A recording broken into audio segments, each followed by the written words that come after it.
이사야 55장은 복음의 초청에 관한 위대한 장입니다. 얼마나 자유롭습니까? 그리고 얼마나 충분합니까? 은혜를 받으라는 초청이 얼마나 명백하고 간절합니까? 그러나 실제적인 면에서 볼 때 회개의 필요성이 그 배경에서 사라지지 않습니다. 전환 또는 회심이 강조되고 있습니다. 1절, 2절 말씀에 복음의 양식들이 값없이 제공됩니다. 오호라, 너희 모든 목마른 자들아 물로 나아오라. 돈 없는 자도 오라. 너희는 와서 사 먹되 돈 없이 값없이 와서 포도주와 젖을 사라. 너희가 어찌하여 양식이 아닌 것을 위하여 은을 달아주며 배부르게 하지 못할 것을 위하여 수고하느냐. 내게 듣고 들을지어다. 그리하면 너희가 좋은 것을 먹을 것이며 너희 자신들이 기름진 것으로 즐거움을 얻으리라.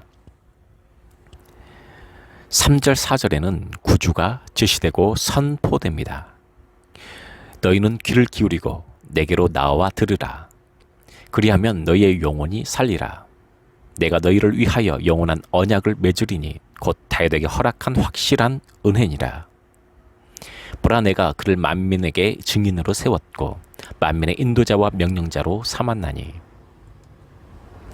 5절 말씀은 구원받은 나라들이 절대적으로 그에게 약속됩니다. 보라, 내가 알지 못하는 나라를 내가 부를 것이며 너를 알지 못하는 나라가 내게로 달려올 것은 여호와 내 하나님 곧 이스라엘의 거룩하신 이로 말미암음이니라. 이는 그가 너를 영화롭게 하였느니라. 6절 말씀은 사람들은 여호와를 구하고 찾도록 권면받습니다. 너희는 여호와를 만날 만할 때 찾으라. 가까이 계실 때에 그를 부르라. 그러나 회심의 요청이 계속 이어지는데 이것은 그의 앞에 모든 구절로 볼 때 당연한 귀결입니다. 사람들은 하나님께 돌아와야 합니다. 그분의 참된 자비가 명령하고 있습니다. 그러므로 아주 진지하게 우리의 생각을 담과 같은 사실에 집중시켜 보아야 합니다. 첫 번째로 회심의 필연성입니다. 본문은 이것을 분명히 하지만 그것은 또한 다음과 같은 사실로부터 추론될 수 있습니다. 먼저 하나님의 본질입니다. 거룩하신 하나님께서 어떻게 죄를 눈감아주고 계속 죄악의 길에 죄인들을 무조건 용서하실 수 있겠는가입니다. 두 번째로 복음의 본질입니다. 그것은 죄의 용납이 아니라 죄로부터의 구원을 선언합니다. 그것은 죄악의 길을 계속 가고 있는 사람을 용서하신다는 약속을 하나도 포함하고 있지 않습니다.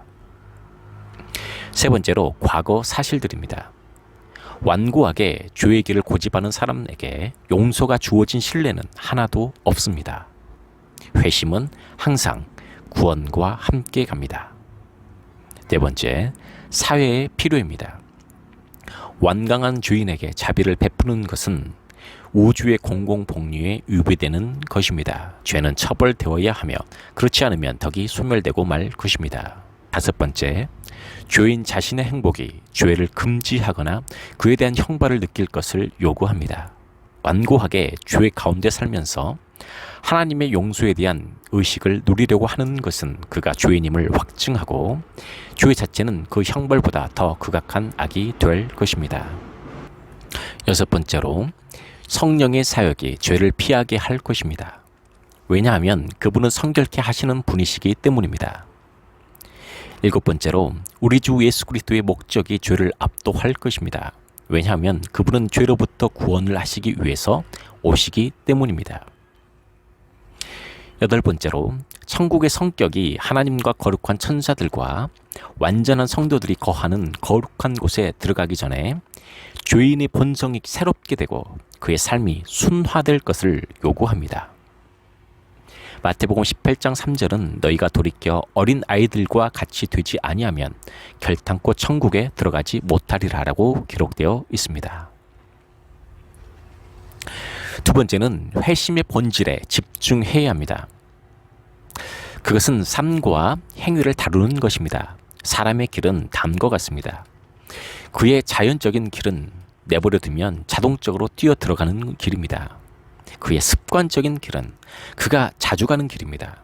그가 좋아하는 길은 그의 안에 그의 쾌락이 있습니다. 일반적인 길은 많은 사람들이 달려가는 넓은 길입니다. 본문은 이 길을 그가 버려야 한다고 말씀합니다. 그것은 죄를 범하는 일을 그만두어야 한다는 것을 의미하는 것입니다. 그렇지 않으면 파멸에 빠질 것입니다. 그가 다음과 같이 하는 것으로는 충분하지 않습니다. 그것이 악하다는 것을 인정하는 것, 그리고 그것을 따르는 것을 잘못했다고 고백하는 것, 그것을 떠나기로 결심하고 행동하지 않고 결심으로 끝나는 것, 그 안에서 아주 조심스럽게 움직이는 것. 하지만 그렇지 않습니다. 그것은 철저하게 그리고 즉시 영원히 포기해야 합니다. 회심은 생각을 다루는 것입니다. 사람은 담과 같은 것들을 버려야 합니다.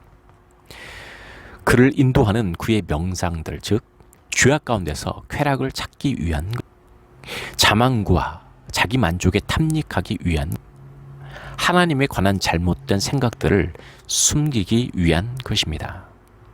그리고 계속 죄 안에 거하고 회개를 미루고 생각의 자유를 누리고 자기가 자신의 주인이 되고 하나님에 대해 반항하기 위한 이런 생각들은 포기되어야 합니다. 회심은 하나님과 관련하여 사람을 다루는 것입니다. 그것은 그로 하여금 교만, 게으름, 반항, 불순종, 주님을 멀리한 것 같은 다른 형식들은 그만두도록 명령합니다. 그렇기 때문에 방향을 바꿔 돌아와야 합니다. 더 이상 방황하지 말고 집으로 돌아와야 합니다. 두 번째로 회심의 복음에 집중해야 합니다. 하나님께서 긍휼히 여기신다는 확실한 약속이 회심하는 자에게 주어집니다. 하나님의 능력이 회심을 일으키도록 행사됩니다. 에레미야 애가 5장 21절은 여호와여 우리를 주께로 돌이키소서 그리하시면 우리가 주께로 돌아가겠사오니. 사람은 은혜가 그를 변화시킬 때 회심합니다. 회심 자체는 예수님을 믿는 믿음의 길로 약속되어 있습니다. 사도행전 5장 31절은 이스라엘에게 회개함과 죄사함을 주시려고 그를 오른손으로 높이사 임금과 구주로 삼으셨느니라. 회심과 함께 오는 용서는 충분한 속죄의 결과로서 그것은 용서를 충분하고 의롭고 안전한 것으로 만들고 양심이 일깨워진 사람들이 믿음을 쉽게 갖도록 만듭니다. 한 도시에 윌리엄 번스라 불리우는 목사가 있었습니다. 그 목사는 어느 날 저녁 옥회 집회에서 많은 무리에게 말씀을 전하고 있었습니다. 그런데 그가 설교를 마치자 한 남자가 조급하게 그에게 다가와 목사님, 우리 집에 가셔서 죽어가는 제 아내를 좀 만나 보시겠습니까? 하고 말했습니다. 이에 번스는 동의했습니다. 그러나 그 남자는 즉시 하지만 아내가 있는 곳을 안다면 목사님이 오시지 않을까 걱정이 됩니다. 라고 덧붙였습니다. 그러자 목사는 그녀가 어디에 있든 가겠습니다. 라고 대답했습니다. 그런데도 그 남자는 두려운 듯이 자기는 그 도시에서 가장 비참한 골목에서 천한 술집을 운영하는 주인이라고 말했습니다. 이에 윌리엄 번스 목사는 그것은 문제가 안 됩니다. 어서 갑시다. 라고 재촉했습니다. 그렇게 함께 가고 있을 때에 그 남자는 하나님의 종의 얼굴을 바라보면서 진지하게 말했습니다. 목사님, 조건이 되면 그것을 포기하겠습니다. 라고 말했습니다. 번스는 하나님께는 조건이 없습니다. 라고 대답했습니다.